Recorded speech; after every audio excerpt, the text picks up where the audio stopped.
I didn't believe this day would ever come, but it's time to reveal the truth about Epstein.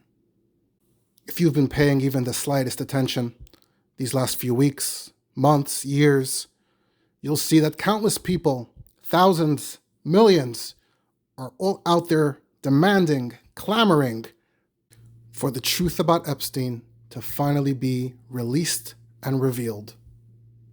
And I've been here this whole time, watching, keeping tabs on the uproar, on the tumult, weighing over and over again whether it's time to reveal what I know.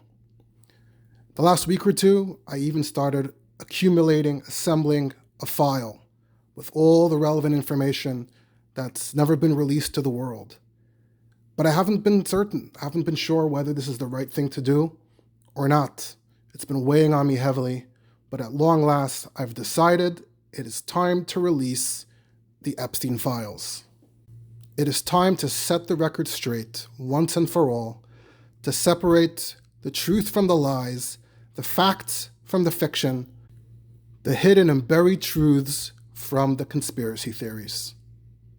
I am speaking, of course, about exposing and revealing the true origins of the Epstein family, dating all the way back to the late 1300s, early 1400s.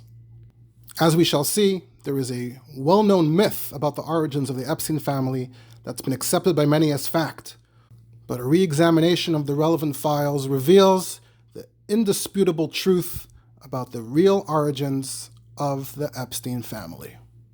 And let me tell you, it's nothing like you've been told.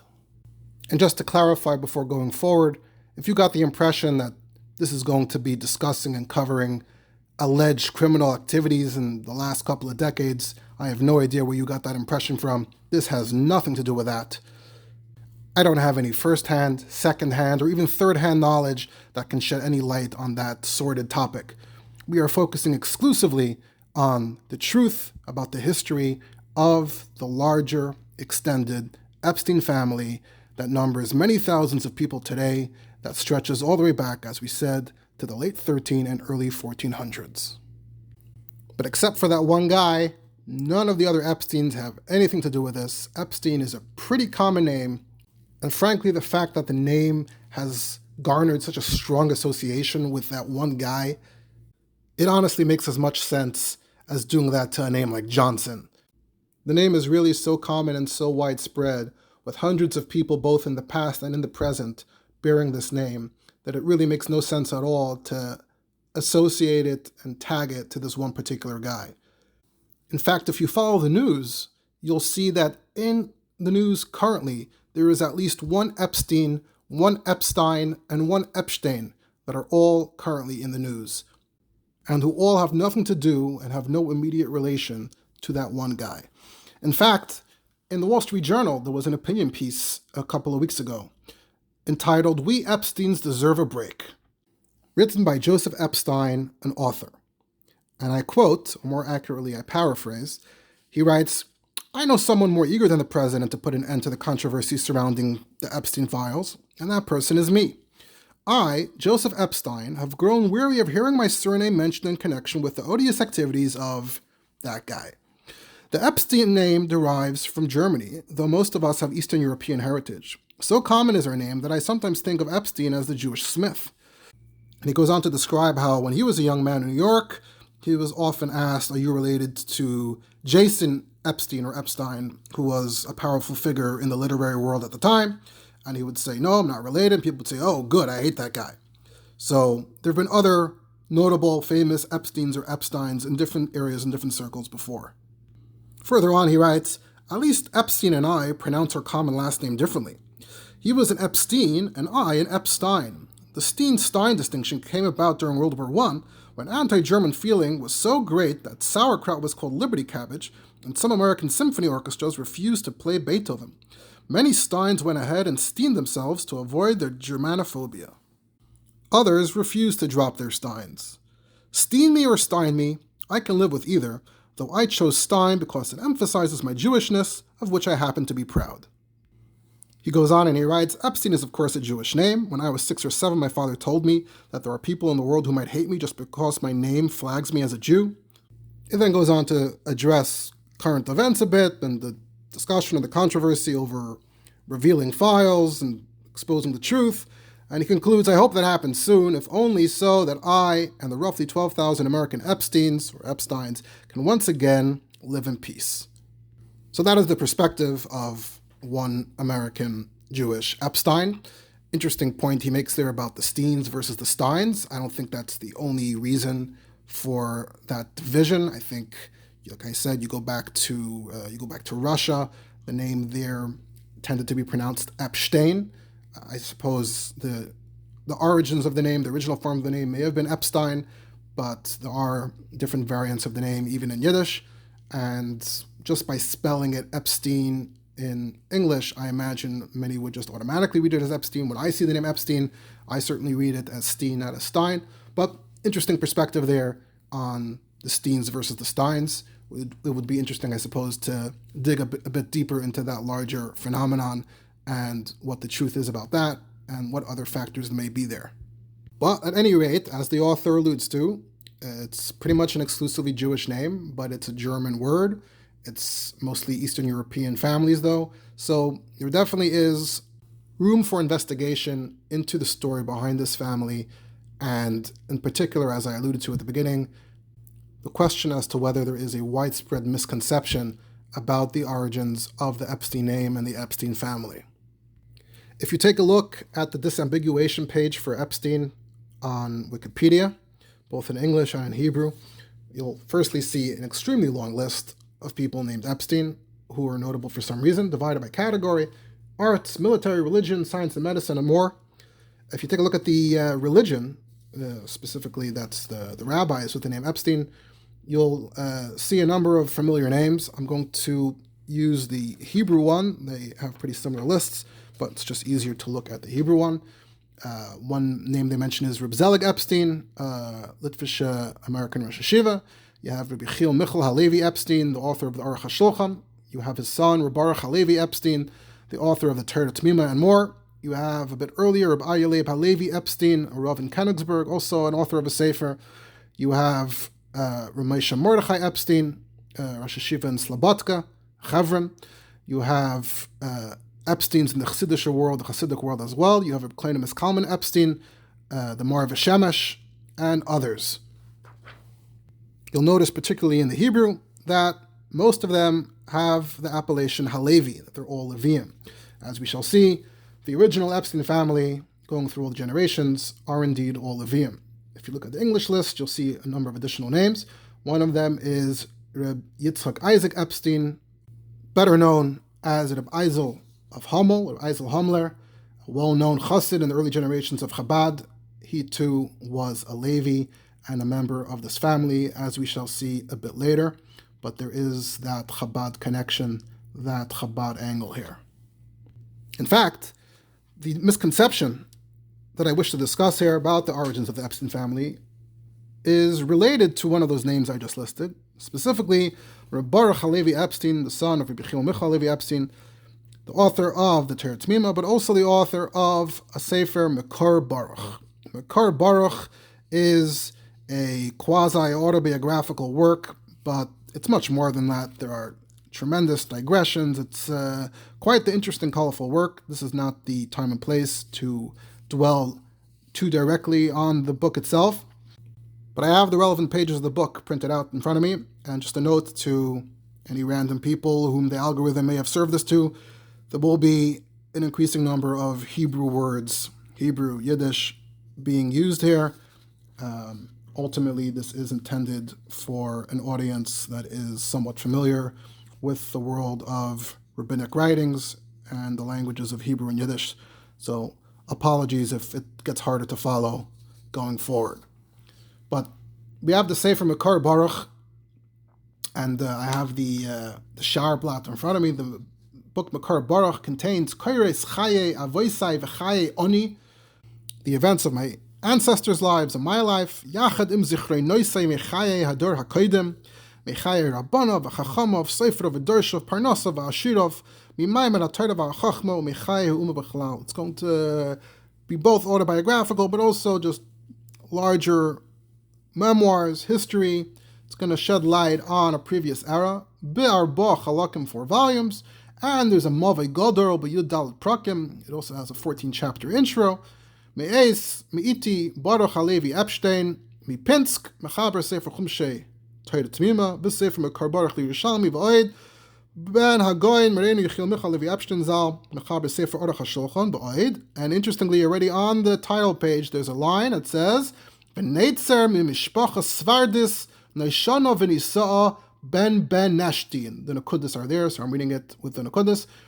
He makes a point of mentioning on the title page that I am the son of Yechiel Michal Levi Epstein, but I am also the scion of a Sephardic family, an ancient, renowned family, the family Benveniste.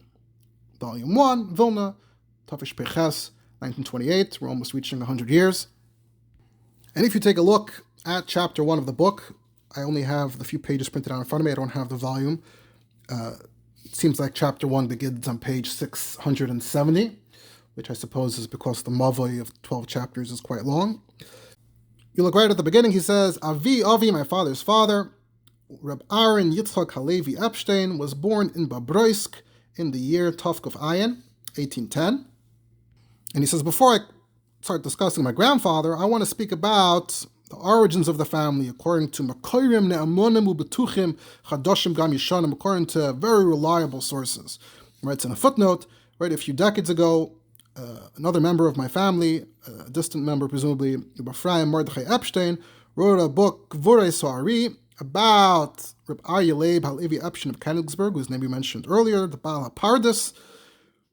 And in that book, it covers some of the individuals of the Epstein family, but that's less than what we're focusing on, what Makar Baruch is going to do here.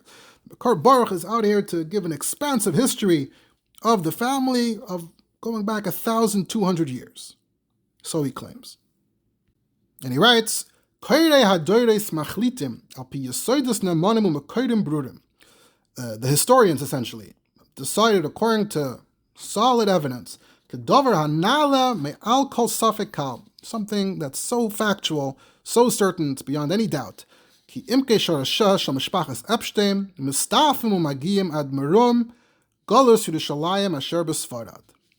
the roots of the Epstein family go all the way back to the Spanish exile, the Spanish diaspora, because before the family was exiled in Galus Sfard, 1492, they lived in Garonda and Barcelona, in Sfard and Portugal.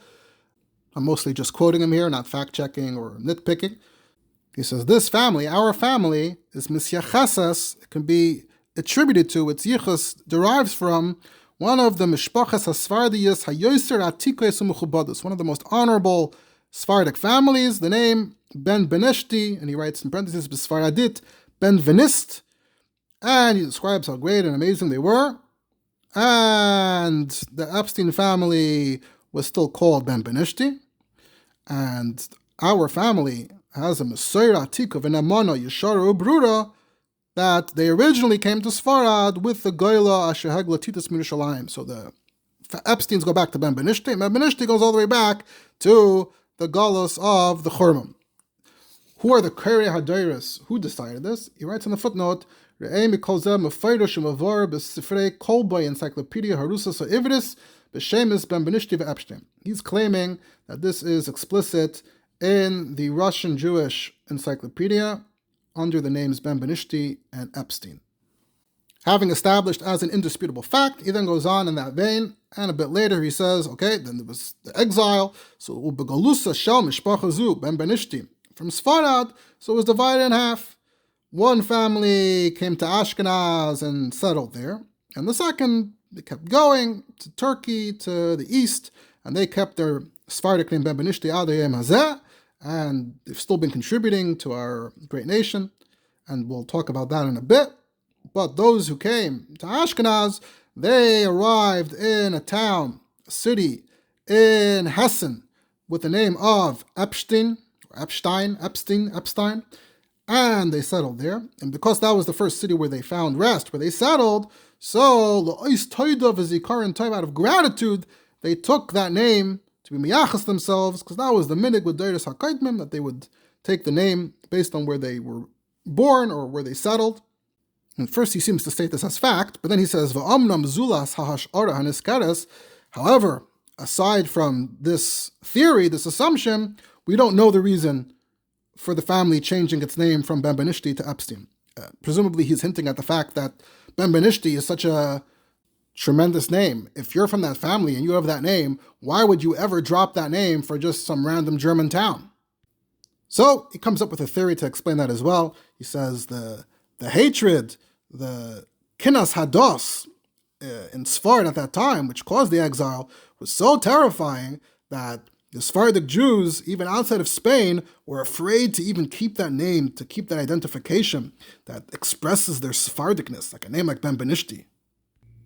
And he says, you know what? Whatever the case is, tsar mo'ed, it bothers me that we lost such a beautiful choshev name.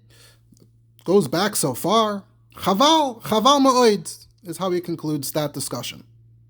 And then, as is typical for the Makar Baruch, he goes off on a digression to sort of copy and paste, presumably from somewhere else, a long, exhaustive list of common Jewish names that are based on the names of places. So, for the letter Aleph, Oppenheim, Eger, Eisenstadt, Amsterdam, Apte, Apatov, Beis, Birnbaum, Bachrach, Bernstein, Berlin, Breslau, Bartenura, Gimel, Ginsburg, Gerundi, Greenberg, Gretz, Dalle, Dobna, Dembitze, Dessoy, Hey, Halberstadt, Horowitz, Heidenheim, Hildesheim, Heilbrunn, Hirschberg, and that's all I printed out, and that's probably enough anyway. And then after that, he of course continues at great length about the Benvenistes and about the Epsteins, everything he knows on those topics. Now, even though Baruch Epstein, the Makar Baruch, attributes this fact to the encyclopedias, which I myself have not looked up, although it should be doable, this theory has become rather well known, at least in my subjective experience, and it is typically attributed to the Makar Baruch himself. So the Makar Baruch has been the source that has perpetuated, promulgated this notion that I feel is fairly widespread. For those who are semi-knowledgeable, who may be aware that there's a Mishpacha Epstein, a Mishpacha Benveniste, they are likely, and they come from the From Oilam, the Yeshivish Oilam, are likely to have heard this gedank, this claim that the Epsteins are originally Benvenistes who moved from Sepharad into Ashkenaz and changed their name along the way for some reason. And that's sort of taken to be a fact. And that's the fact that I was referring to. That's the claim that I was referring to when I began recording this episode somewhat tongue-in-cheek, speaking somewhat bombastically about the truth and the lies, the fact and the fiction, historical truths and conspiracy theories. This is the claim that I want to investigate because it is a claim that I heard growing up. It is also literally the first thing the Makar Baruch writes if you start from chapter 1. So even if you never get through the slog of reading all 4 volumes and everything he has to say on every topic under the sun, you probably got at least as far as reading the first chapter about the Epsteins being Benvenistes. So what is the truth about this? I always was skeptical about it. I believe the Makar Baruch has to be taken generally with a lot of skepticism. There are lots of arguments about the reliability of the work itself, and even arguments about the reliability and the accuracy in his work, Torah T'mima, etc. We're not going to get into all of that. In this case, again, he claims this is not his own claim. He claims it's the encyclopedias, which I have not looked up. But ultimately, like I said, it's sort of been spread on his authority, and his authority needs to be checked. And in this case, happens to be that in the last year or two, I came across some very convincing, you could say conclusive evidence to the contrary. If his claim is based on the historians, based on whatever sources and facts they're working by, well, the historians today and the facts they're working with today completely dispute this claim about the origins of the family. As some may know, there was a bit of a trend around the 1800s in the Ashkenazi world to claim Sephardic heritage, whether with a good source or maybe not necessarily so. And this could be attributed to that, filed under that tag. So all these claims have to be taken with a grain of salt or many grains of salt, or should be taken to be completely speculative unless there is some really good evidence that dates back a couple of hundred years before this trend kicked into gear. So what do we know about the Epstein family and where they originated, and whether their true original roots are among the Ashkenazi Jews or among the Sephardic Jews, specifically those who were exiled in 1492? But before we get to that, let's open the Shilas Tshuvos of the Maharil. The Maharil, of course, is one of the Gedolim of Ashkenaz in the 1400s. And in Shut Maharil, which is the original Shut printed many hundreds of years ago, Simin Tzadik Vav, there is a letter, but not a tshuva, but rather a michtav she'ela, a shaila of the Maharil to other Gedolim. He wanted to hear other Gedolim's opinion, addressed to the Maranon Rabbanon Amudei HaHira Ashli Ravrevi Rabbeinu Sheba Ostreich, Reb Shalom, Reb Yakel, and Reb Aaron. And he writes to them, Hineni Avdechem Tzir Talmidchem, I have a question that happened here in my city Magenza, and I would like to hear your opinion. He says, here in Magenza, there's a Bacher Choshev. His name is Reb Zalman Sutton. We'll get a bit to him and his name in a bit. Reb Zalman Sutton is a Bacher Choshev, and he has Bachurim, Talmidim, V'chavedim, Beveisoy, Oichle Shulchane B'schar. Essentially, what's being described here is the yeshiva setup in the time and the place of the Maharil, which itself is an interesting topic. So, under the Maharil, there was a Bacher Choshev. Under the Bacher Choshev, there were these Bachurim, Talmidim, Chavedim, who would live in his home, eat at his table. And among them, he says there are 4 young Bachurim, less than 20. And he tells them the Pshat and a little Masa Matan. So it's considered like a lower level within the yeshiva, maybe the equivalent today of the Mesifta before you get to the Yeshiva Gedola. Again, it's its own interesting topic relating to the Toldos HaChinuch B'Yisrael, the history of Chinuch, history of yeshivas in Ashkenaz. So that's the premise. There's Reb Zalman Sutton, he has a few Bachurim under him, some of them are under 20. This Reb Zalman Sutton has a Mishareses Almana, she's about 40 years old, her name is Rachel. This Reb Zalman owed 25 Zuhuvim, 25 Gilden, whatever the name of the coin was, to another Almana. This Almana is Almana Achas Nechbedes. In Ashkenaz, you had women who were chashiv, they had money, they had businesses, they had resources. So he owed 25 Zuhuvim to this Almana Achas Nechbedes. Her name is Bunlin. And this Bunlin is related to this Meshareses Almana Rachel. So what happened on a Wednesday night, the night between Wednesday and Thursday, Parshas Vayishlach, about 2 hours into the evening, the 4 Talmidim, those young Talmidim, gathered to hear kashas from their Rebbe, Reb Zalman Sutton. But this is no fancy yeshiva. They come to his house. They sit in his house. I don't know how big the house was, but it's one big dining room, one big room. Everyone's draying sich there. Reb Zalman, his wife, the Meshareses, as we'll see. So in the middle of the kashas that he's sharing with the Talmidim, Reb Zalman's, he keeps on calling him Bekitzer, Hey Ches Reish Zayin, which I believe is Hachaver, Reb Zalman, Hachaver versus Mereinu, not getting into that. So his wife comes and says, you know the 25 gold coins you owe Chashav and Mrs. Bunlin? Take 13 gold coins off of that cheshbon and just pay it to Rachel the Meshareses, because her relative, Bunlin, said, it's my relative, you give 13 to Rachel on that cheshbon. So he says, okay, he tells his wife, call the Meshareses. And he starts taking the money out of his pocket, and he counts out the 13 Zuhuvim onto the table to give to the Meshareses when she comes. And the 4 Talmidim are sitting there while this is happening. A whole interruption, a move of the learning. And Reb Zalman is all distracted. He's holding the coins. He's putting coins back in his pocket after he counted out the amount to put on the table. He was not looking at the table. Suddenly, b'toich kach, one of the Talmidim, who's an alman, but a young alman, he's 16, so he must have gotten married at a young age, and presumably the wife passed away shortly afterwards, so he's already a Talmud, Bacher, Alman, Yannick, 16. His name is Nassan Levi. Now, we know back then they didn't have 2 Hebrew names, so presumably it means Nassan HaLevi, a Nassan who is a Levi. So Nassan Levi takes the hand of Rachel the Meshareses in his hand. We're not going to get into the whole topic of Negia and all that, but he takes Rachel the Meshareses' hand in his hand, and he takes the 13 Zuhuvim in his hand off the table, and he tells his friends they should be Eidim that he's being Mekadasher, as you'll see in the testimony attached to this Shaila, and he gives her the 13 Zuhuvim. That's what he did. When his Rebbe Reb Zalman heard that's Hashem kiddushin, he screamed at him, but he didn't manage to scream at him in time. He'd already put it in her hand. And the rabbi is screaming at him as he's doing it. The Talmud got taken aback. He said, there's nothing wrong with it. And Balosh and Ashkenaz, he said, Vas shatas. What does it hurt? What's the harm? He didn't think there was any difference. He didn't think it was real. He's a teenager. He's a kid. He thought it would be hilarious, that all his friends would find it hilarious if he would do this. Just totally shtick. It didn't even occur to him that it could be taken seriously.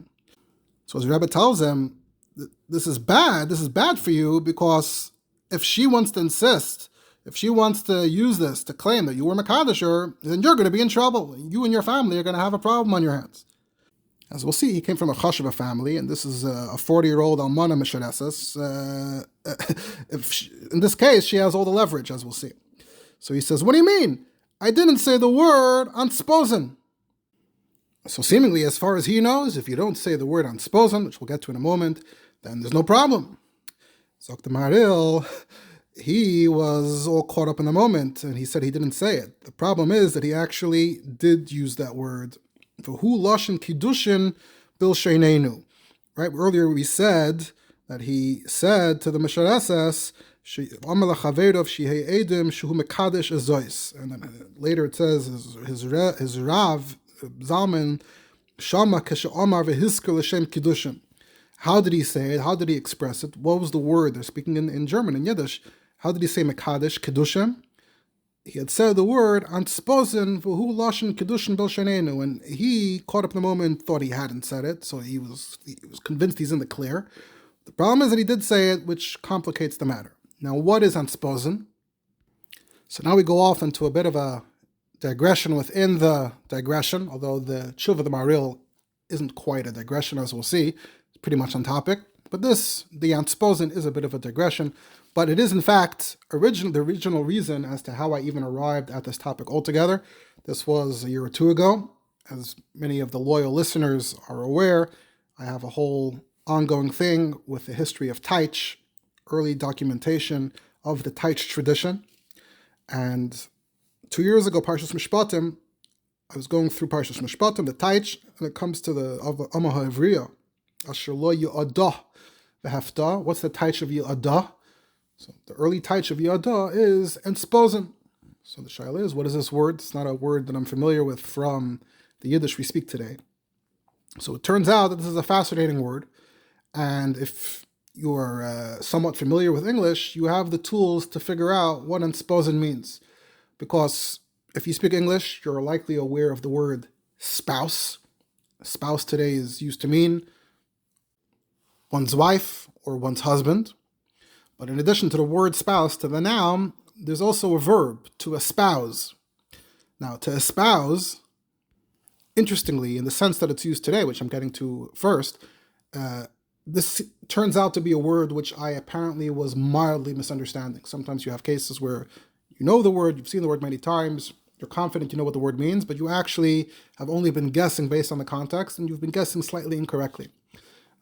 So as far as I knew, I understood, I picked up, I thought espouse meant to express an opinion strongly. But apparently that assumption is not quite accurate. And apparently it actually means, the correct definition is to adopt, to embrace. So when you see that someone espouses a cause, you may assume based on the context that they are loudly supporting it, but apparently it actually means to adopt the cause, to embrace the cause. But what is this word espouse, and why does it mean that? So if you look up the etymology, the origins, the history of the term espouse in English, you look it up, it says that the word espouse appears in English in the mid-1400s, and originally it meant to take as spouse, to marry. And it comes from Old French, espouser, however you pronounce it, marry, take in marriage, join in marriage, which goes all the way back to the 11th century, and the word still exists in modern French in a similar form. Ultimately from Latin, and we're not going to go that far back, but that's what it meant in English. It meant to take as a spouse, to marry. And then the extended sense of to adopt, to embrace, a cause, a party, etc., is from the 1620s. So originally, espouse meant taking your spouse, and specifically the ritual aspect of it, to take one's spouse in the ritual act of marriage. And then at some point, they just got an expanded definition of adopting anything, embracing anything, not just your literal spouse. But when you say espouse, technically, b'sharsha, you're saying to take this as a spouse to yourself, whether literally or figuratively. So espouse literally is the pu'ula, the verb for spousing someone, making someone your spouse, specifically the act, the ritual act. What is the act of espousing in Judaism? Within the framework of halacha, of Jewish practice, how does one espouse someone? So the most relevant term would be kiddushin.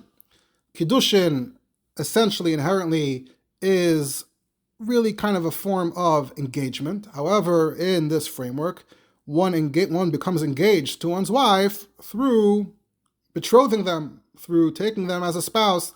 Kiddushin already makes the woman an eshes ish. Now, the history and the gedarim and the framework for engagement, shidduchim, kiddushin, nisuin, is its own fascinating topic, needs its own separate discussion.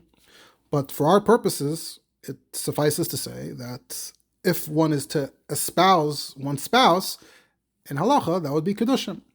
Again, the reason why one does it is to sort of lock it in, to confirm the engagement. But how does one do that? According to the original traditional halacha, it is through the act of kiddushin, of making the woman one's eshes ish. And we also know that certainly the further you go back, the notion that we have today that we just do the kiddushin and nisuin in one shot under the chuppah, essentially making kiddushin irrelevant to the real process, the real life, real world process of engagement and marriage. But we still go through it, we go through the motions, we do the step because it's the step before nisuin, so we just bunch it all together and do it under the chuppah. I've said before that I'm not even sure how many people today who haven't learned properly in yeshiva fully even grasp what kiddushin is. I suggest that it's probably a bit less common today for these types of kiddushin scenarios to happen where someone's mekadesh someone in jest, although apparently there is evidence that it still does happen. It's not completely unheard of, but it just feels like looking at the Shas Tshuvos that it was once more common. And I think part of the reason why it was more common was, A, people understood what it was, and B, the further you go back, the more common it was to use it occasionally, not most of the time. As time went on, the use shrunk more and more. But certainly when you rewind to the time of the Maharil, it would seem that you would have to check exactly how often, what the ratio was at the time. But the idea of being mekadesh someone was not completely unheard of. Now today, we do the kiddushin in a very ritualistic fashion, and we say Hariyat Mikudeshes, we say it in Hebrew. However, be'etzem, you should be able to say it in other languages, without getting into that whole sugya, hilchos kiddushin. But it would seem straightforward, pretty obvious that you could say it in other languages if you have a word for it. Happens to be that in Yiddish of the time, they had a word for it, probably because it was something you needed to have a word for, and the word they used for it was entsposen. And that's why this kid, this 16-year-old Alman, to him it's a davar pasha that if you want to taina that I was mekadesh, if there's even a svar to say that this kiddushin was real, you have to prove that I said the word entsposen. Oh, problem is that he said it. That was the problem. But you see his knee-jerk reaction is, but I didn't say entsposen. So you see, to them, the word entsposen was synonymous with the act of kiddushin. Now here's an interesting thing about early Yiddish. We know that Yiddish is a Germanic language. We've been speaking about spouse, espouse, in English and in French. This word ultimately comes from Latin. German is not a Latin language. Of course, there are some words with Latin roots in German from different periods. But in this case, spouse is purely a French word. From French, it entered English as well. And it's not a word in German. There is no such word entsposen in German. So what's pshat? This is the word in Yiddish at the time. Pshat is that early Yiddish up until the 1400s or so, had an element of French within it. And why was there an element of French within it? Presumably because of the strong connections between Ashkenaz and Sarfas. As we know, many Talmidim from Ashkenaz went to study in Sarfas. Many Talmidim from Sarfas went to study in Ashkenaz for as long as there was a yishuv in Sarfas until the Gerush. And that means that there were very strong ties, as we know. This is not the place to get into it as a concept, but even a casual student of Jewish history, of Sfarim, should be aware of the fact that Ashkenaz and Sarfas are very close to each other on the map, both literally and in terms of mapping the Jewish communities and the Rebbeim and the Talmidim and the Halacha and the Minig and the culture in many ways and in many respects. So those who study Yiddish, and especially early Yiddish, are aware, it's a well-known fact within that small community of people who study this, that there is a Romance element, a French element within the early Yiddish. Another example I've run into that I've found interesting is that we have the word pray in English, and we use pray usually in a specific sense of praying to God, but pray also has the connotation of summoning, inviting. If you look it up in the dictionary, you'll see it's still listed as one of the meanings and senses of pray. And we find that in early Taich, the word prayen was taka used to mean to summon. You look up krue, kriye ha'eda, you'll see that in the early Taich manuscripts, one of the options for krue, for kriye, which is a bit hard to translate. How do you translate that someone is a karu? What does it mean to be a karu, krue? So first of all, there are varied shittas in the Mefarshim as to how exactly to interpret what the exact connotation is. Obviously, the general sense is pretty clear, but how do you zetz it in the word? How do you fit it into the word? And that's reflected in the Taichin as well. There are different Taichin. One of the Taichin was, I don't remember the exact form, gepreit, maybe, those who are prayed, those who are prayed, those who were summoned, those who were invited, who were called up. So that's another example where that's not a German word, that's a French word. I believe I've seen that, here's an example that everyone should know, the word leinen, that's not, which we use specifically for Kriyas HaTorah, but we also use it to mean reading in general. Those who speak Yiddish use it for all kinds of things. Those who don't really speak Yiddish but know a few basic Yiddish words, the English, will probably use it mostly for Kriyas HaTorah. Lein is not a German word. The word for reading in German is lesen. And I believe leining is also, so leinen is also a very good example of a French word that made it into early Yiddish and has remained in Yiddish throughout all these generations. It wasn't dropped along the way, like words like preyen and entsposen. But back then, the word for kiddushin, and because maybe there wasn't a good word, taka for it in German or whatever, but this word entsposen that has this connotation of the ritualistic act of making someone your spouse, so that was the perfect word. Oh, now we have a word in Yiddish, in the language spoken by the Yidden and Ashkenaz, let's use this word to refer to kiddushin, ak dekach, in conversation, to be mekadosh someone, you don't have to say, I'm being mekadosh. You can say, ich entspose there. We'll see the Lashona soon. Why did the word disappear? So first of all, there are lots of words from early Yiddish that disappeared. But in this case, it would also seem to be connected to the fact that kiddushin, as a separate act, slowly disappeared. So over time, the Eris and the kiddushin merged into the ritual of Nisun as we do today.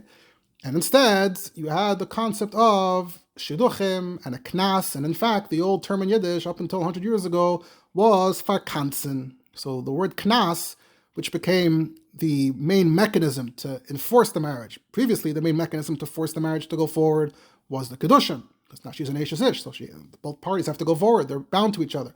If you eliminate that, so you solve certain problems, but now you create new problems because what's compelling people to go forward? Today, it's interesting that we don't seem to require this kind of mechanism. Back then, it was felt to be required. It felt like a necessity. So they used the knas, the pain, the penalty of a knas. If you don't go forward by a certain date, you'll be fined. You'll have to pay a fine. So that knas replaced the entsposen, so it became verkanzenen. So here we see a fascinating phenomenon where the language, the vocabulary, is tied to the halacha, the minhag, the practice, and because the practice mostly vanished, obviously you still do it under the chuppah, but not as a standalone, meaningful act of engagement, of espousing, of betrothing, so the word wasn't really necessary anymore, and it also disappeared. Obviously, in the Chumash in particular, when it comes to taiching, so that still sort of requires you to have a word. So that's another place where entsposen was used, not just in the everyday, but also as a word in taich, for eras, for kiddush, or as we saw mishpatim, for yud. So there it does seem that the term entsposen did survive much later as a taich word. And sometimes you have words like that where the taich word itself is archaic, but there was a good reason why it was chosen to begin with, and maybe there isn't a better word to replace it with. So it does seem like it stuck around. I don't know if anybody uses that word today anymore. Bechlal, Amol, the old taich was makbid to really try to avoid to translate Hebrew with Hebrew, whereas the later taich from the last 200 years is not makbid as much. So if you want to say Mekadesh Zayin, you say Mekadesh Zayin and it's no problem. But up until the point where that was considered a problem, so you would need another word. The probably wasn't any better word than entsposen. Like we said, there isn't a good word for that necessarily in every language. French had it, and Yiddish took it, and that was the word they used. I should just give myself a minor correction on my pronunciation earlier. While there is a form Farkansenen, I would assume that without the nen, then it's probably pronounced Farknasen and not Farkansen. The element here is knas, so it's Farknasen. I never heard it pronounced, and I never thought about it too much, so my mind just sort of reads it as kansen, but again, logically it would be Farknasen. At any rate, Ad Kan Maimer Hamusker.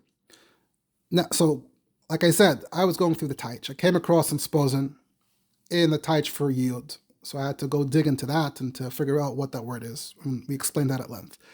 As I was looking into it, I searched to see whether the word is used anywhere else. And this tshuva of the Maharil came up. And in this tshuva, the word entsposen is a big part of the plot, a central element of the plot, at least in the Shaila. Later in the tshuva, it doesn't seem like the word was so important, whether it mattered, because there were other factors here as well. But in the Shaila, it was a big part of the focus as to whether he said the word or not, what exactly he said. And the word features quite prominently here. And as I was searching the word, and as I found the tshuva of the Maharil, I ended up finding this additional information about the Epstein family, which is the premise of this entire episode. And I've been sitting on this information ever since then. And then as the Epstein drumbeat has gotten louder, I've been thinking about this topic, came back to me, I was reminded of it a few times. And like I said, now I finally decided to release the unredacted Epstein file, which includes the origins of this quest, of this topic, which includes this whole topic of entsposen, which is why I went off a bit on this digression. Now back to the Maharil. Really, I would love to go through it azoi, line by line, barichas. It's like a shmaka story, but I should probably be reyes anoilad mi makatzer. But to make a long story short, originally, he thought it was a joke. Others thought it was a joke. The other Bachram also thought it was a joke. But Reb Zalman, who knew a little better, thought it was no joke. And as he alluded to, he was concerned about blackmail. And as it's revealed, this Nasan HaLevi, is Meshudach Lebesula Haguna Meyuchesas, Va'avia Mekadesh Asher Godol Meshupa. He was an alma, but he was already engaged to a good girl, Meyuchesas, and his father is very wealthy. As we'll see later, they're from Frankfurt. And therefore, someone just had to whisper into the Mesheres's ear that, hey, wait a second. If you taina that you thought it was real, you thought it was serious, and the Rabbanim take you seriously, all of a sudden she has the leverage, and she can extort them for money so that she should agree to receive a get. She's a 40-year-old almana. It's obviously not who the father, the mechutin, wants to do a shidduch with. And he's a mamash, he's actually engaged. He's meshudach, taka without kiddushin. Sounds like he was only meshudach back home. And yet here he did kiddushin with her. So this is the problem. And there's also time pressure, an element of time pressure here, because his chasana to this girl he's engaged to back in Frankfurt is very soon. He has to go home already. It was scheduled for Cheshvan. It was pushed off. There was some kind of gzeira, which itself is an interesting little historical footnote. So they pushed it off to Shabbos Rishon to Chanukah, and the Avi Habas won't allow it to be delayed, so there's this element of time pressure as well. Meanwhile, word gets out, and people come to her and they tell her, hey, this is your chance. She said,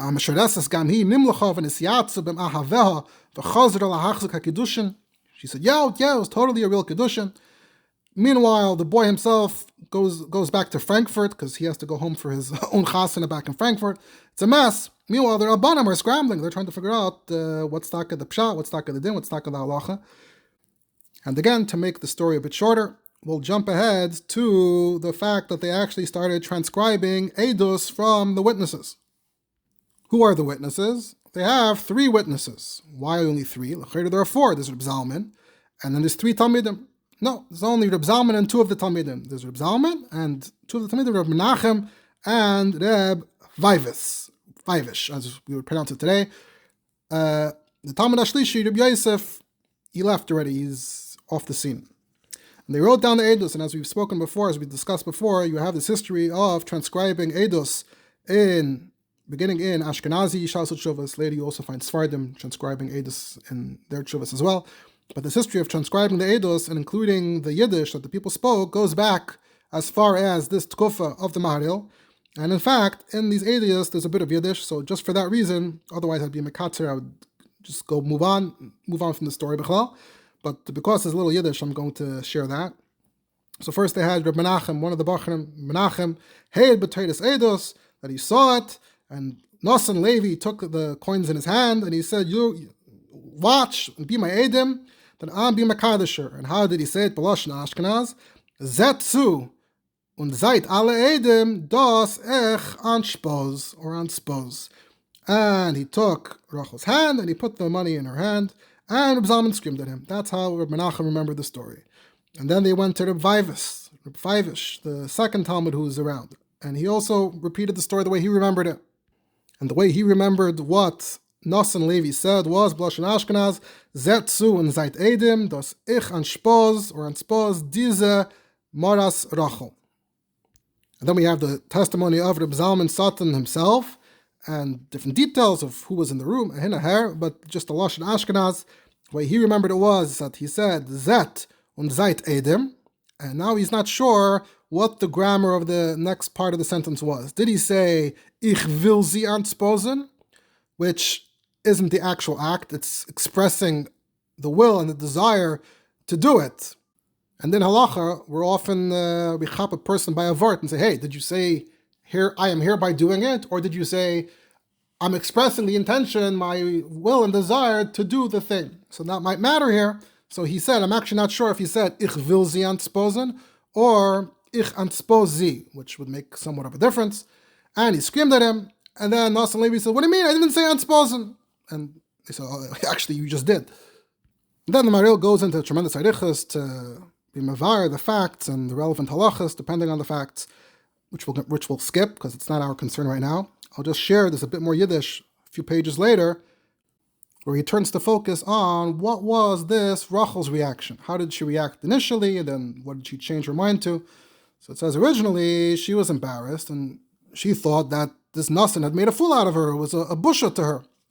And she told a few people afterwards about her reaction. The Eidim apparently ignored her. They didn't record what they thought her reaction was. But she told a few people that, when he did it, I screamed at him and I cursed him. B'Lashon Ashkenaz. What did she say? She said, Gott geb dir ein beis Jahr. God should give you a bad year. Was treibst du? Which would mean, why are you teasing? Give mir her mein Geld. Just give me my money. And who knows? Maybe she didn't say that either. Maybe she was also trying to play up her side of the story to her friends to make herself sound like the hero in her mind, in her assumption that she's being embarrassed. So if she were to respond on the spot, that was what she would have said or would have wanted to say. That's what she claimed she said. But then when she realized that, hey, it's actually good, it would be very good for her if the kiddushin were real, because then she has all this leverage.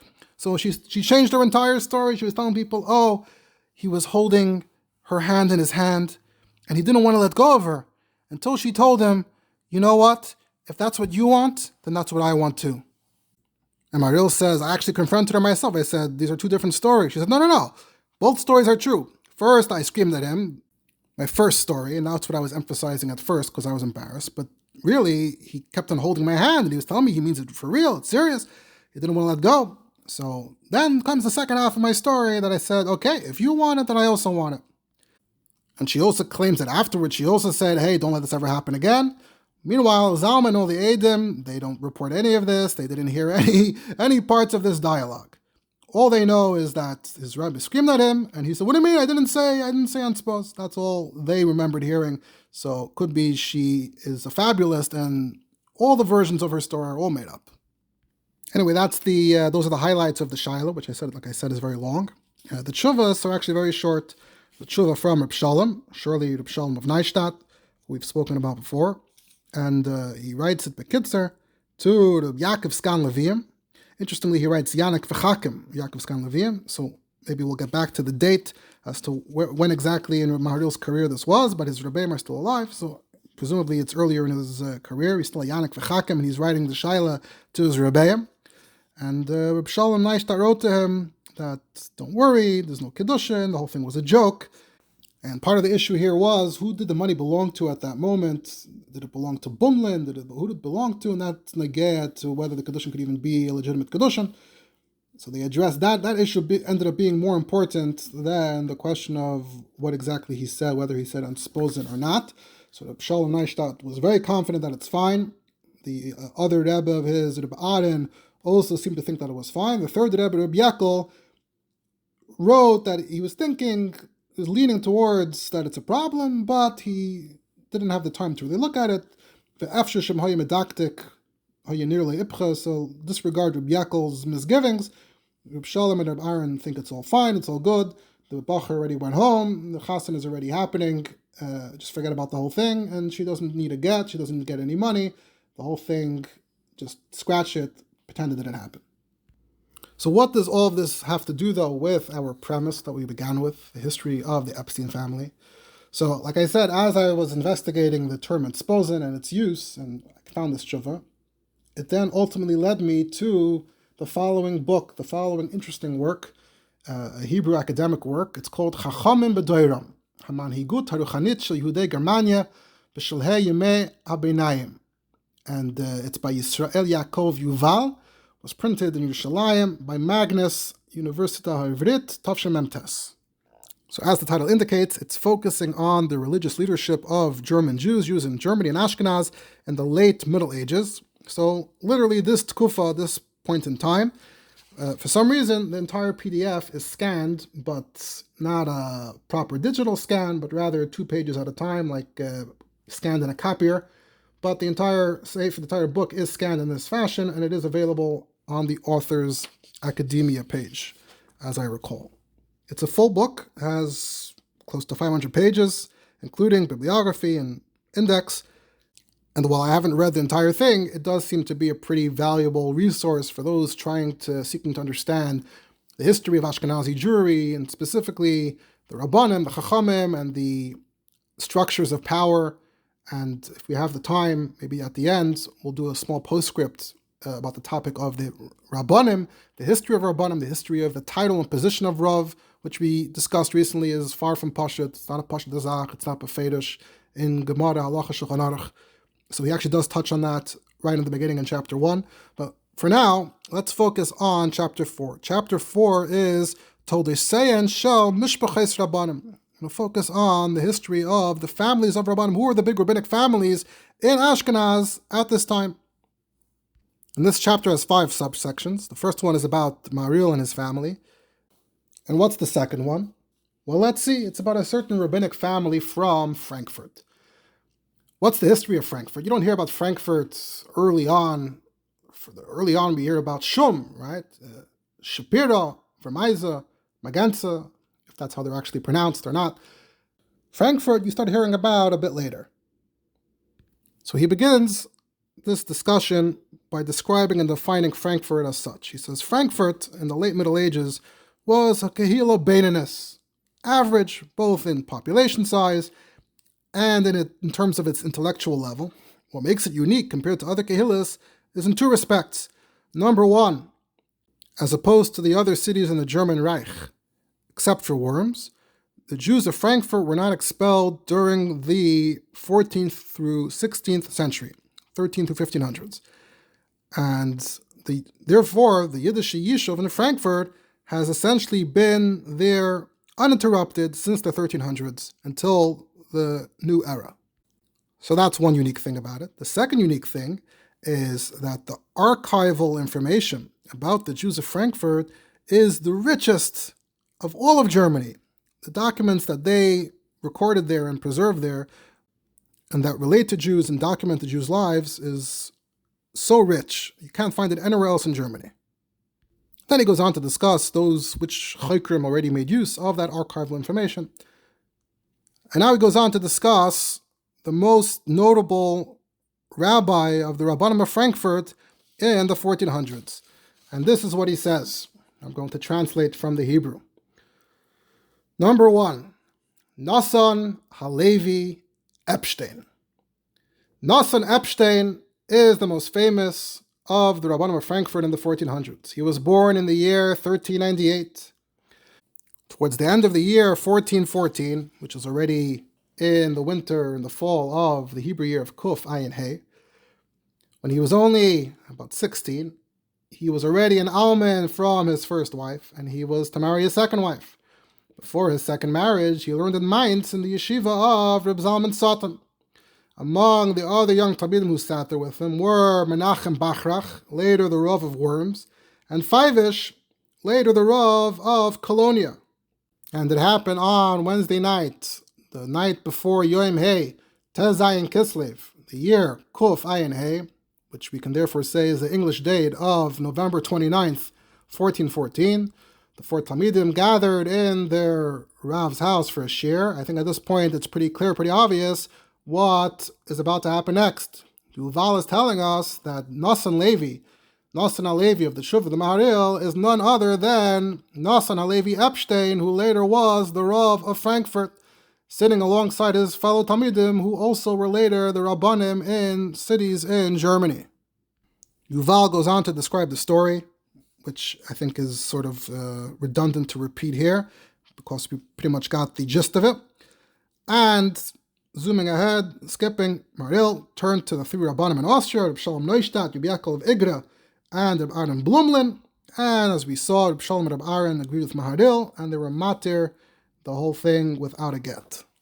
But the key detail here, according to Yuval, is that this is none other than Reb Nosson HaLevi Epstein, who we then later have much information about from the Frankfurt archive.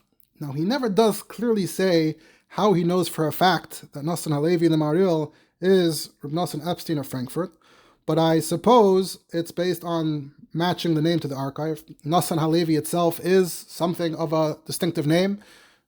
We also know that the Talmidim in the Maharil's yeshiva went on to be Rabbanim, the other ones.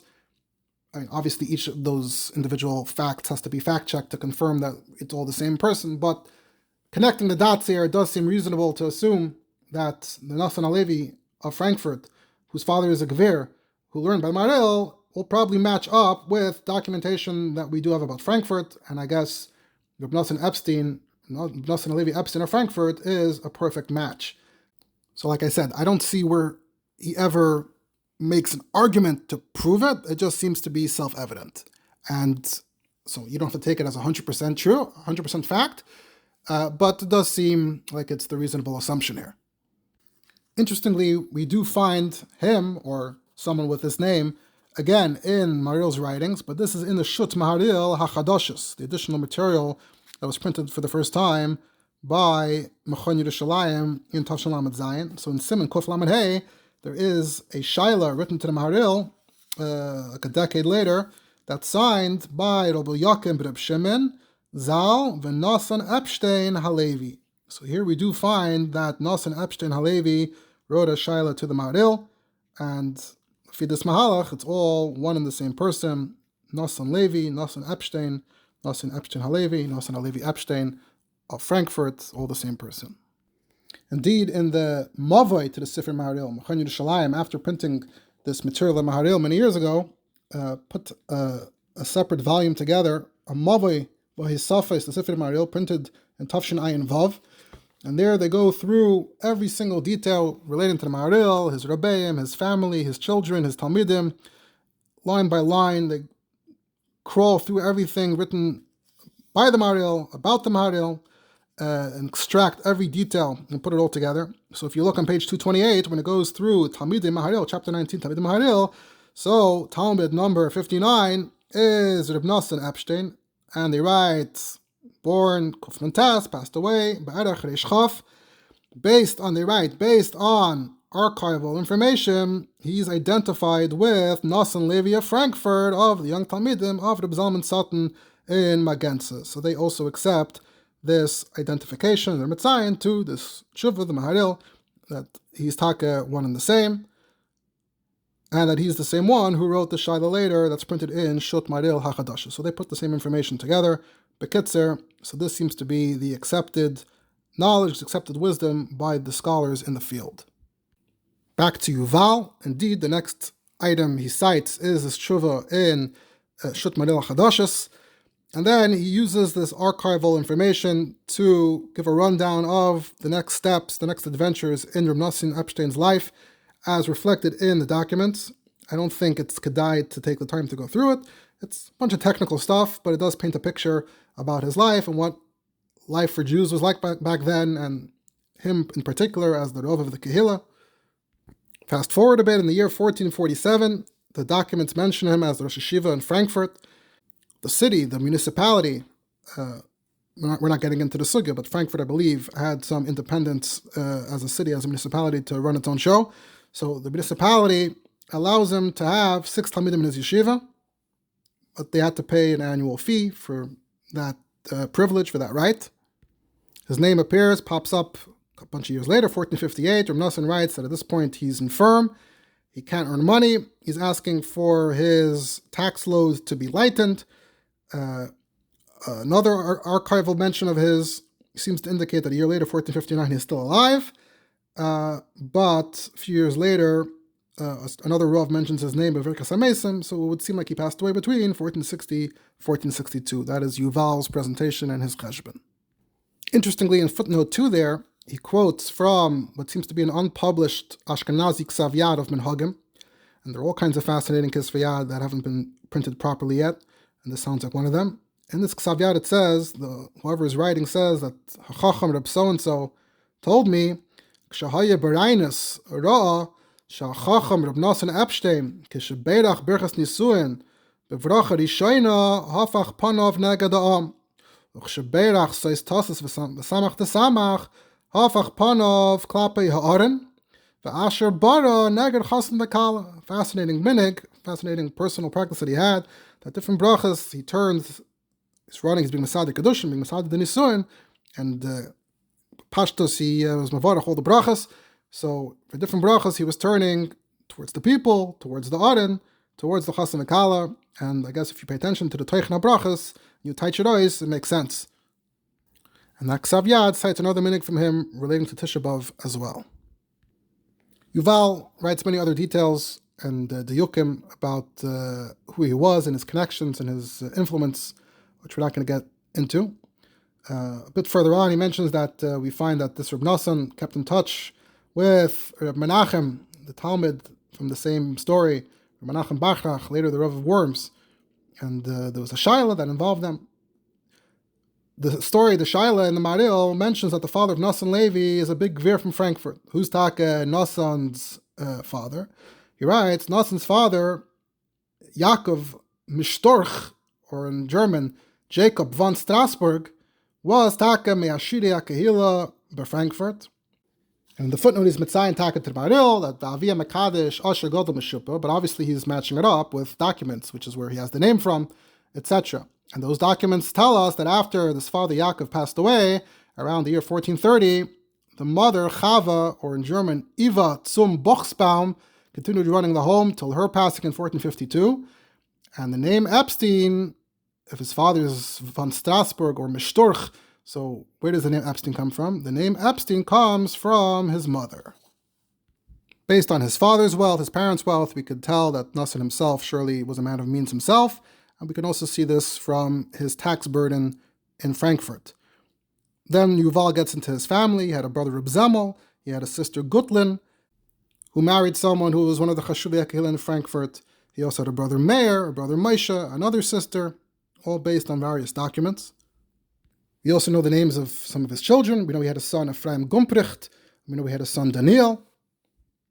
And here on page 234, Yuval gets to the point that we've come here to discuss. He writes, Nosson Epstein is the first rabbi of this family. We began by listing all the Rabbanim, Leveis Halevi Epstein. So if you want to count the very first one, the first one is Reb Nosson Halevi Epstein of Frankfurt from the 1400s. And then he writes, a later family tradition mentioned by Reb Baruch Halevi Epstein, the Baal Torah Tzvima, claims that the name of the family was originally Benveniste, and according to this tradition, the family was exiled from Spain in 1492, and they arrived in Germany in the city of Epstein, and they were concerned to keep their name, which revealed their Sephardic origins, so they stopped using their older name, and they took their city's name as their new name. Interestingly, Yuval says this is the Teretz Mima's Makar Baruch's family tradition, and that's also how I remembered it. Although in the pages that I quoted from before, he doesn't present it that way, and he presents it as something he read in the encyclopedias, which again, I didn't have the chance to check. But at any rate, he writes about the topic by Arichas for many more pages, and it's possible that later on he also claims that it's a family tradition. Honestly, based on my regard for the accuracy in the Makar Baruch, I wouldn't be surprised if he does both things. It's really not a mania for him to be mishapech kachomer choisam and say azoi. There's no reason to be medayek in his words that much anyway. Interestingly, he says that the Makar Baruch elsewhere addresses the existence of Reb Nosson Epstein, whose name was somewhat known. His name does appear in Sfarim. And he says that in Tosefes Bracha, the Makar Baruch writes that, Taka, Reb Nosson Epstein, as soon as the family came from Spain to Ashkenaz and they took the name Epstein, Reb Nosson Iskabel Tekef Lerav Av Beistin Be Frankfurt. This, of course, makes no sense and is chronologically impossible, as we saw that Reb Nosson Halevi Epstein passed away long before 1492 and was born, in fact, in around the year 1398. And therefore, the very existence of this very Reb Nosson Halevi Epstein of Frankfurt disproves the entire story, the entire theory, because we have the Halevi Epstein family, and we have them in Frankfurt, and they are here before the Ger Sfarad, and they are clearly just another regular Ashkenazi family like any other. Yuval himself goes on to say, this tradition, which was not known back as of the 1600s, so I'm not sure what other Makaidos he's alluding to, but why jump back to the 1600s? What about the 1700s? What about the early 1800s? So I guess one would have to dig a bit further to see whether it was mentioned in other places before the Makar Baruch. But interestingly, he is also attributing it, at least explicitly, to the Makar Baruch. But he says there's no earlier source the further you go back. And this tradition has no historical or chronological basis. In fact, as we said before, this Reb Nosson seemed to get the name from his mother. In fact, we do know that Reb Nosson's grandmother, Gutlin, his mother's mother, is the first one documented to be referred to as Me Epstein. And he's mitzayin on the footnote to Germania Judaica. And he writes that we have a document that Gutlin von Eppenstein is recorded as a taxpayer in Frankfurt in the year 1392, based on a different work citing archival records from Frankfurt. So that may be perhaps the very first source, the very first record, Gutlin von Eppenstein, Frankfurt, 1392, a few years before Reb Nosson was born. In fact, a bit later, after Reb Nosson, another member of the family, Gumprecht Epstein, describes the family in a letter to the municipality of Frankfurt in 1493. He writes that the family has been dwelling in Frankfurt already 200 years. So there is no doubt, based on all of this, that the Epstein family is just a regular Ashkenazi family from Frankfurt, clearly a family of means. That the first instance of the name explicitly appears as early as 1392, but probably goes back even further. And we don't know for a fact who and when someone in that family lived in Epstein and how they got the name, but they already had the name by the late 1300s. And Reb Nosson Epstein, as we said, is the first man, the first male, the first Rav to carry this name. And it would seem like a davar pashut that all further Halevi Epsteins are his descendants or descendants of other family members. This portion of that chapter, which, as we said earlier, focuses on the family in general, then goes on to another member, Reb Zembel Meshulam Zalman Epstein, who seems to be his brother. Number 3 is Gumprecht Epstein, who seems to be a son-in-law of Reb Zemmel. So these are all Epsteins who were Rabbanim in Frankfurt. And this is all still within the 1400s, just moving towards the second half of the 1400s. Later on page 242, Yuval summarizes that these 3 Epstein family members are the first Rabbanim of this family, which went on to have many more Talmidei Chachamim till the Doidos HaAchronim. The family begins, and its name begins, with Gutlin Me Epstein, the grandmother of Nosson and Zemmel. Gutlin, as we said, is listed in Frankfurt in 1392. And this family, the wealth came first, and then came the Rabbanus. We don't know anything about Nosson and Zemel's father, other than he was an Usher Gadol Meshupa, as the Maharil wrote in that Shaila, and that this Nosson was engaged, the Maharil describes as Meshuduch lebesula haguna umiyucheses, and he's the first one where we see this combination of Ashirus and Yichus and having intellectual stature. Then you have Zemel. Zemel was more of a Parnas, but was also Talmud Chacham. So this would seem to be the beginnings of this family aristocracy. That the aristocracy begins with this generation, these brothers who had this combination of Torah Ugdula. So when you think of the Chashivas of the Epstein family, which I want to get to in a bit, and specifically in the Chabad context, and you're looking for the historical context, do not look to the Benvenistes, for which there is apparently zero evidence, but rather you have to look at this chapter by Yuval and the information collected here that describes their beginnings as a Ashkenazi aristocracy. Before we move on, I should note that earlier in the book, in chapter 2, Rabbani Mainz, number 8, is about Reb Zalman Satan, where there is more information relating to that whole parsha in the Maharil. So if you're interested in that story, that Shaila, or how the yeshiva worked with Maharil in Mainz and Reb Zalman Satan's role, that would be the place to look. There's a fascinating footnote there about the name Satan as well. Why would someone have the name Satan? And there are different theories. People thought maybe it's Stein, but apparently the correct pshat is that this family had a German nickname of Teufel, and Teufel means the devil. That was their nickname. And as we find with many names, today it's associated a little bit with Israel, Tzionut, the idea of taking your name in Yiddish or other languages and Hebraicizing it, but we actually find that Mizman HaRishonim was actually very common to, you have your name, your Shem Loyazi, your family name, that you write Belaz, but you also have sort of a Hebraicized version of it. So Satan, Taka is Melashon Satan, but instead of calling him Teufel, they called him Satan. But Taka, in various non-Jewish documents, we Taka see the name Teufel, Tufel, different variations of that. And he writes in that footnote that the name Satan appears to be one of the earliest family names among Yidden during that period. So anyway, there earlier in the book, page 115 onward, Yuval deals once again with the Shaila and the Maharil and focuses on this description of what exactly the setup was in Reb Zalman Satan's house in Mainz, and what his role was, what the dynamic was there with him and the Talmidim and what he taught them. But we don't have time to go through all that again. One interesting point that gets spelled out there is that in the Shaila, Maharil mentions that there's something going on in Frankfurt. They had the Chassidus scheduled for Cheshvan, but there was some kind of gzeira, they were locked in their homes, something to do with the king. So Yuval actually goes ahead and tries to decipher what exactly was going on then, but we don't have time to get into the pratim. Ayin Sham.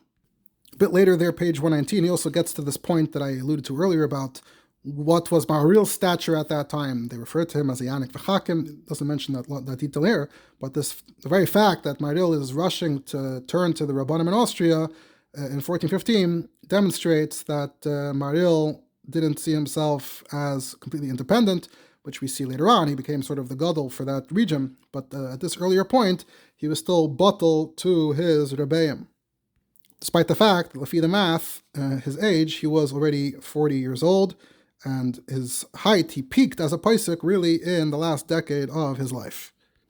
But later on, Yuval gets back to Zalman Satan and says we can actually find documents relating to him in Mainz, and his Shmoy Haloi Azi is Salman Dufel, and Salman is Zalman, and Dufel is Satan. You can also find a similar discussion about Zalman Satan in that volume of Mavoi, Sifrei Maharil by Machon Yerushalayim, in the same chapter, page 205, Talmud number 18, Zalman Satan. There's a nice arichas, 2.5 pages, which they discuss and evaluate some of the statements, Taka, that Professor Yuval makes on the subject, and they voice their opinion on those details. Now, just to type a few loose ends, first of all, I should point out that in putting this together, I came across the fact that Hebrew Wikipedia actually has a very nice erech for Reb Nosson Epstein. There are some active users of Hebrew Wikipedia who really put effort into putting up-to-date scholarly information out there that everyone can access and appreciate. And there is a nice arach from Nosson Epstein based on everything Yuval wrote here.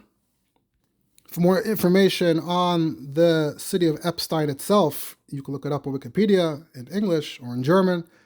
Epstein is a town with 13,000 inhabitants in the Main-Taunus district of southern Hesse. As to the history, it's named after its owners, the Lords of Epstein. The first documented mention of Epstein Castle dates back to 1122. They're the ones who founded the town, first mentioned in 1299. So not even 100 years before Gutlin May Epstein. So that itself is interesting, gives us some perspective. As to the origins of the family, the origins of the name of the family, we can only speculate since it doesn't seem to be any documentation, but someone in the family must have passed through this newly minted town somewhere between 1299 and the 1390s. Another source to look at with regard to the Jewish Epstein family is in the English language Jewish Encyclopedia of, I believe, 1908. It is digitized and comes up in a Google search.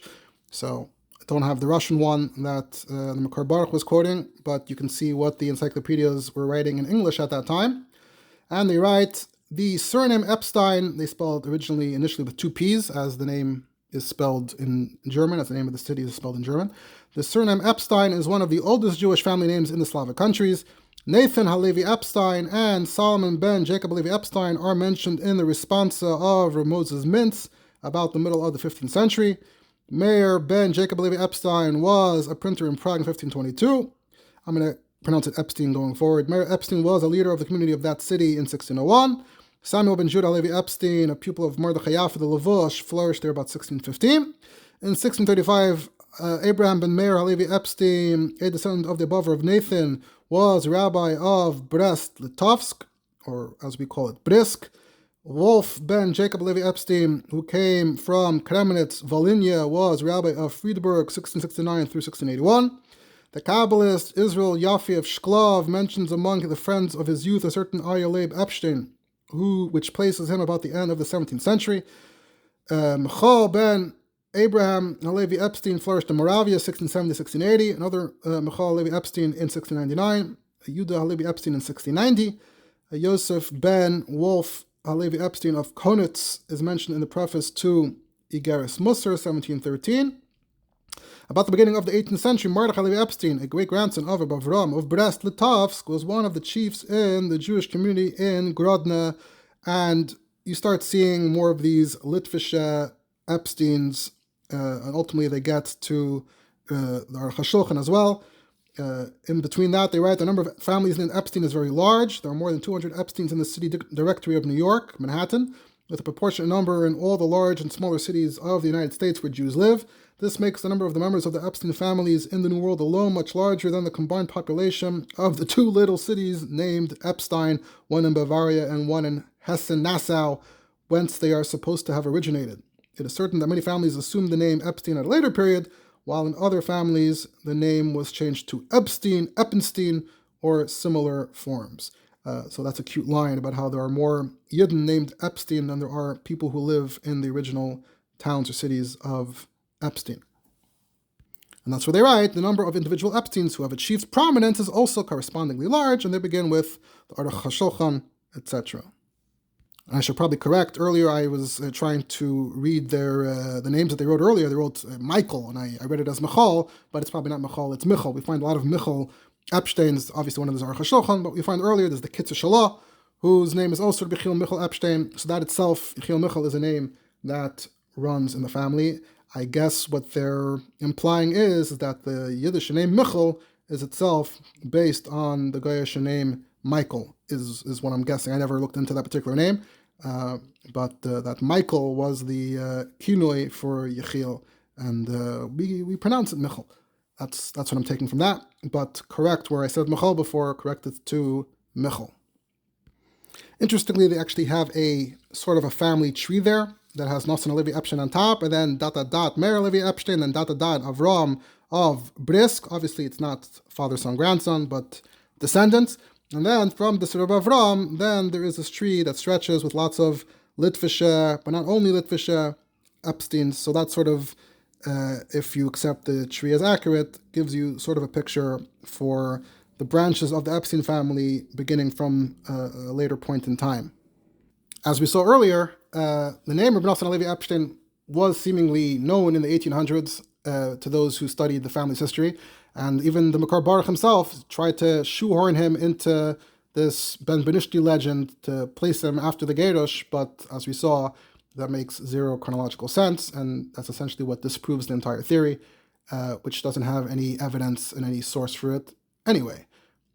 So it would seem that the family was from Frankfurt, and then from there they spread to Moravia and beyond, to Ukraine, to Lita, and then certain branches became more prominent, and we have lots of Litvische, Rabbanische, Epsteins, but also, as we said earlier, many hundreds or even many thousands of Epsteins, not all of them Levium. If they're not Levium, that's probably a sign that they're not the real deal. If they are Levium, that's a sign that there's at least a good chance that they are from the original Mishpacha.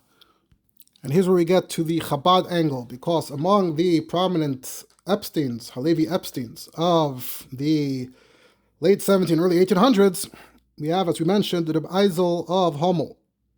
And there's a work, Knesset HaGdoila, more of like a compilation or a publication, a journal, Knesset HaGdoila from the late 1800s, which has a chapter in it, a section in it called Toldos Yitzchak, which records Reb Eisel of Hommel's history at an earlier date, closer to his life. And there they write, Rav Agoyin HaGadol HaChassid HaMefursam, Reb Yitzchak Isaac Levi Epstein, who was the Av Beis Din Mered Tzedek of Hommel, HaMefursam Mishmei Reb Isaac Homler, was born Be'erech, I think it says Tafkuf Mem, not getting into all those details right now, but he was born to his father, Harav Reb Mordechai, who was the son of Rav Agoyin Reb David Halevi Epstein, who was a Mered Tzedek, Magad Misharim of Halusk.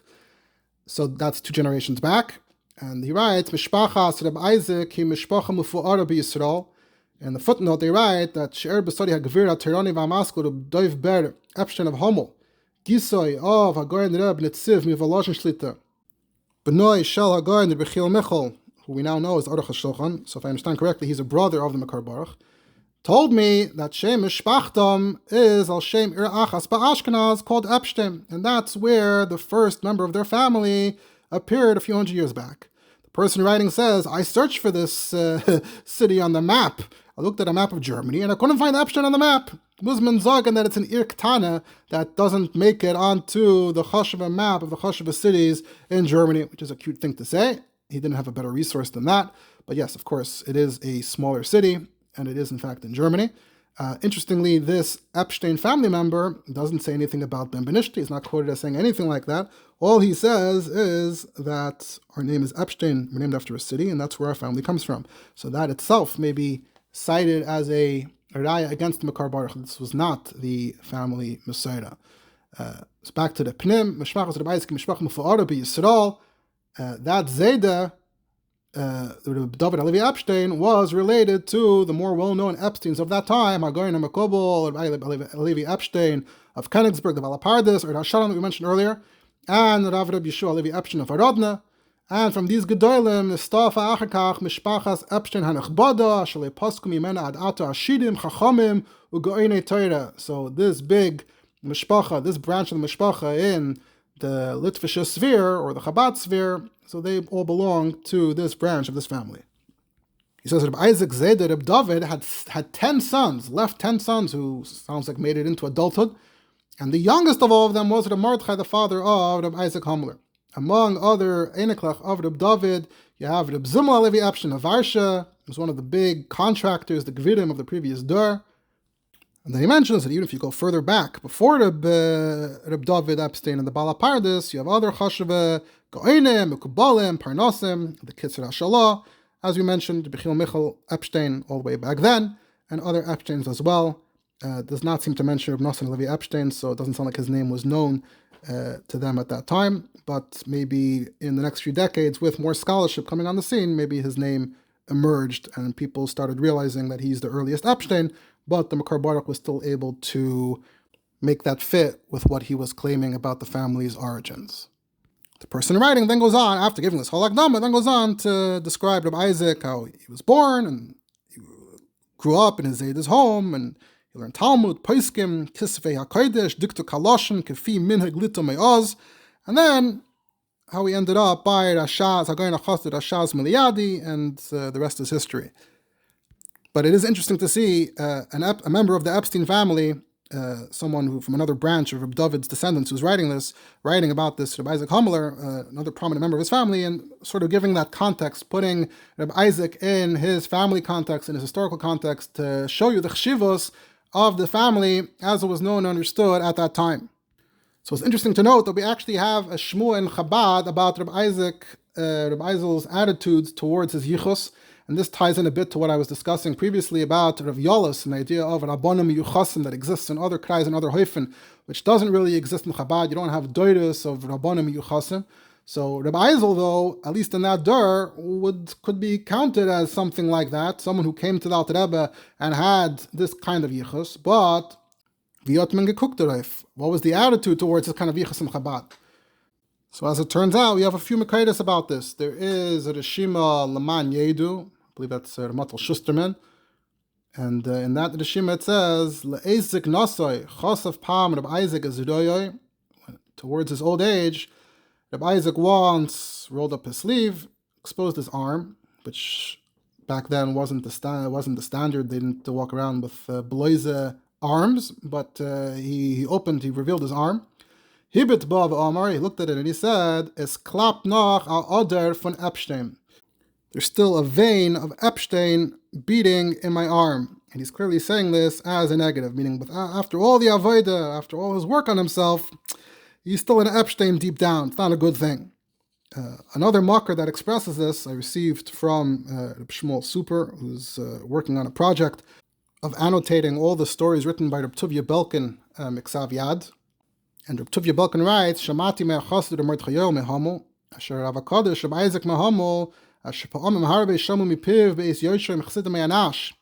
Wenn ich weiß nur, als ich hab noch a oder von Epstein, wollte ich ausgerissen. He says, Reb Eisel, when he would sit Farbring with Chassidim, they heard him say many times, so it wasn't just one thing he said once, it was Margle B'Pumei, that if I would know, if I could find that I still have a vein of Epstein, I would tear it out. So expressing it slightly differently, but this idea of that he has this negative attitude, he's antagonistic to the Epstein within him. So either he sees it and it's too bad that it's still there, or if he could only see it, if he could only find it, he would surely tear it out. And he's Messiah there to another source than the Rishimas of Weingarten, and Tzutzi B'Shem Reb Shmuel Levitten, that Reb Eisel was once leaning on the oven, and someone else went and touched the oven and saw how hot it was. They said, "Oh, man kann doch verbrennt werden." So Reb Isaac told him, "An Epsteiner Guf darf man brennen und braten." An Epstein's body needs to be burned and roasted. So on a Chassidish level, this tells us something about the attitudes among early Chassidim to this kind of yichus, and clearly it's fairly negative. I guess, ironically, al derech hatzachos, we can see that already back then, Reb Eisel of Hummel knew that the name Epstein wouldn't be such a great name to have. Today, as the member of the extended Epstein or Epstein family wrote in the opinion piece, today the name Mamish got tarnished to an unbelievable degree. That any non-Jew who hears the name today, it's literally the first thing they think of, despite the fact that there's such a tremendously long list of notable people, not just Rabbanim and Parnosim, but scientists and artists and whatnot, and politicians and people in politics even today. But yet, it happens to be that all these words, you could say, an Epstein darf man brennen und braten, today it receives a new Havana, perhaps, that Reb Eisel wasn't thinking of, or maybe perhaps he was alluding to Al Shem HaAsid. Also, somewhat ironically, of course, there's no comparison, but it is also perhaps somewhat ironic that the first we hear of this Reb Nosson Halevi Epstein back in the time of the Maharil also has something to do with Esek and Hanoshim, some misbehavior, obviously nothing on the level of what we're all aware of in the current Tekufa, the current Parsha today, but perhaps somewhat ironically, there is an echo of that, although Chas v'Shalom, clearly he was a Chashva Mensch, was considered one of the smaller Gedolim of the next generation, and we have to be Nizer and B'derech Eretz, but as a teenager, this was the kind of shtick. the kind of mischief that a Talmud like him could be up to. And with that, we have pretty much concluded revealing, exposing the truth about Epstein and releasing the Epstein file, as it were, the file that's been sitting on my desk for the last week or so. And that's the truth, and that's all there is to it. Of course, if there are any other Makairos, if someone can get to the bottom of what the Makar Baruch's sources were, it would be interesting to see. But as Yuval said, regardless of who the first person to say it was, that person said it at a very late point where their opinion probably shouldn't matter. Just as a postscript, I mentioned earlier that Yuval, at the beginning of his work, addresses the question of the origins of the position, the title of the Rav of a Kehillah, which, as we've discussed before, is far from a Pashat Azach. We came at it from a more halachic angle, looking at halachic sources, Sfarim, that actually address this question. But Yuval comes at it from a more scholarly academic angle, and this is a valuable hashlama to that discussion. Don't really have the time to talk about it at length. We're already an hour and 30 minutes in. But at least Bekitzer Mamish, he writes at the beginning of the discussion that the beginnings of the Rabbanut HaKehilatit, the Rabbanus of the Kehillah, is shrouded in a fog of semantics, guessing, and various interpretations of the sources. That's how he expresses it. He then goes on to quote Mimetzayin to the scholars who discussed this question before him: Schwarzfuchs, Asaf, Agus, Handelsman, Breuer, perhaps others. And the truth is, I really don't have time to go through all of it, although it is very kedai for everybody to take a look. Anyone who's interested in the question and is able to process things through a historical, academic, technical framework should definitely be ma'ayin there. But the nakuda there seems to be that the dafka has something to do with the maimid of the gedolim, the Rosh Yeshiva, declining around that time being around the door after the Maram Rottenberg, which is around the time we start seeing the title Meirenu, which is another discussion, another shmooze.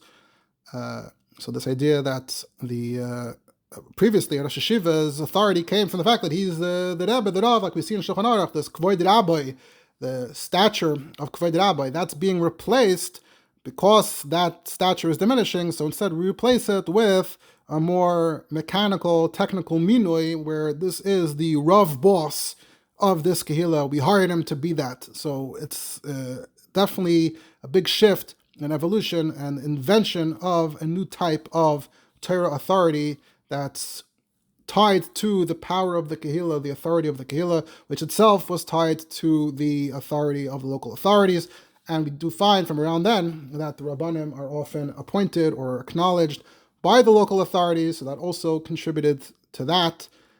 So these are all less halachic gedarim and more historical, technical hagdaras, but it is very negeh to the pshat and the havana of this inyan, because there's no other way to understand it.